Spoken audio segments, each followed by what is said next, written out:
Jelajahi cara baru mendapatkan informasi. Download Metro TV Extend sekarang. Mas Heri, Anda masih bisa mendengar suara saya? Terdengar jelas, Mas Reza. Clear. Iya, baik. Dengan tadi komentar ataupun pendapat yang disampaikan oleh kuasa hukum dari Shane Lucas, ini bagaimana tanggapan Anda, Mas Heri? Shane Lucas sejak awal mengaku tidak terlibat, hanya memvideokan ketika Mario menganiaya David. Apakah Shane bisa mendapatkan memang tuntutan yang lebih ringan begitu, Mas Heri? Ya, kalau kita bicara dalam konstruksi pembuktian hukum pidana ya, Mas Reza ya, maka yang akan dilihat adalah perbuatan materialnya.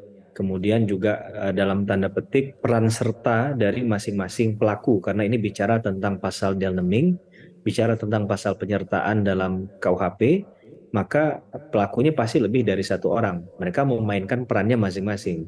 Nah, untuk aktor utamanya sudah divinely clear di dakwaan itu sudah disebutkan Mario Dandi, begitu kan, yang punya katakanlah mastermind ya, yang punya inisiasi untuk mengajak bertemu David Ozora sampai melakukan penganiayaan di sana. Nah, dalam konteks peran yang lain, tadi tidak dibantah juga kan berarti kan oleh saudara Shen bahwa kehadirannya di situ termasuk memvideokan.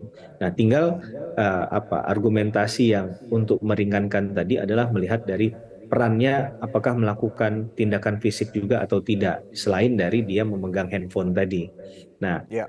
ini kan juga kita bisa lihat dalam faktanya mungkin juga mengapa dia tidak melakukan tindakan karena ya mungkin korban tidak melakukan perlawanan juga. Nah, kita kan tidak bisa berandai-andai dan mengembalikan keadaan pada saat awal kejadian ya, Mas Reza ya. Tapi sangat mungkin itu juga dilihat sebagai potensi dari kejahatan material yang mungkin terjadi kalau seandainya Mario Dandi ini datangnya seorang diri, tidak mengajak teman yang lain. Ini kan berarti pasti ada tujuan tertentu kan, menghadirkan orang lain selain dirinya di TKP tadi untuk bertemu dengan korban. Ini juga perlu digali secara fakta. Tapi saya sepakat bahwa karena tadi proporsional dengan apa tindakan yang dilakukan dalam konteks peran serta dari masing-masing pelaku, maka sangat mungkin Shane Lucas ini tanpa sekali lagi mendahului dari putusan hakim ke depan, ini posisinya mungkin lebih sangat kecil ya perannya dalam tindak pidana yang terjadi. Ini menurut saya juga akan kaitannya dengan pertanggungjawaban pidananya ke depan, sehingga pertanggungjawaban pidananya juga jauh lebih rendah kalaupun nanti akan bicara di level tuntutan ini dibandingkan dengan Mario Dandi. Begitu, Mas Reza.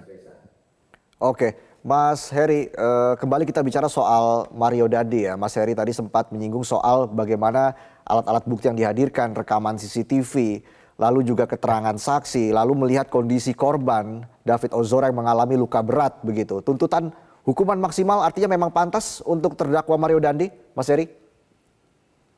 Iya, penilaian pantas dan tidak ini tentu berdasarkan fakta persidangan ya, karena bicara di level tuntutan Mas Reza. Dan saya rasa eh, tidak menutup kemungkinan tuntutan ini akan maksimal dengan memperhatikan efek atau dampak dari keseriusan tindak pidana yang dilakukan oleh Mario Dandi, gitu ya, terhadap korban tentunya. Nah, ini kan jadi pedoman untuk kemudian menilai apakah tindak pidana ini ringan atau berat sifatnya.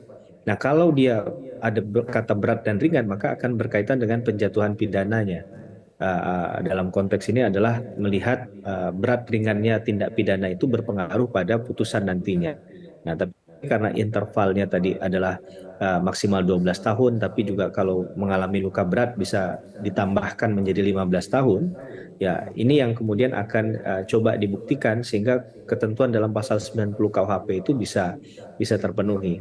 Tapi sekali lagi kalau kita melihat hanya dari videonya saja dan kemudian dari korban yang berproses untuk berupaya sembuh sampai pada saat ini, saya rasa itu tindakan yang rasa-rasanya pantas untuk diberikan maksimal hukuman ya.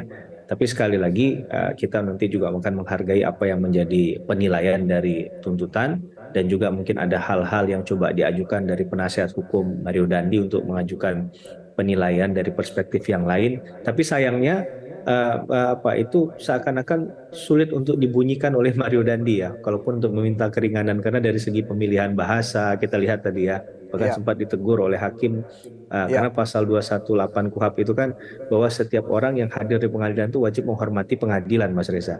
Nah, Hmm, gaya duduk tadi itu juga bisa memberikan nilai rasa yang saya rasa ya kurang pantas dan kurang baik ya. di dalam persidangan. Nah, ini juga bisa mempengaruhi nih secara psikologis hakim ya, dan juga mungkin pihak penuntut umum yang Yang menghadirkan jelas itu akan memberatkan terdakwa ya, ya, Mas Heri. sangat mungkin bisa, Mas Ya, Reza, karena saya juga lawyer begitu ya. Jadi dalam setiap persidangan juga kita kadang memberikan attention khusus kepada hal ini ya. Khususnya kita sampaikan message itu kepada klien kita ataupun tersangka atau terdakwa untuk memberikan keterangan dengan cara yang sopan. Karena oke. bagaimanapun kan seorang hakim juga memperhatikan hal-hal tersebut ya secara detail di persidangan gitu. Baik. Baik, nanti kita akan bahas lagi lebih jauh soal itu, Mas Heri. Tetaplah bersama kami pemirsa di Breaking News Metro TV.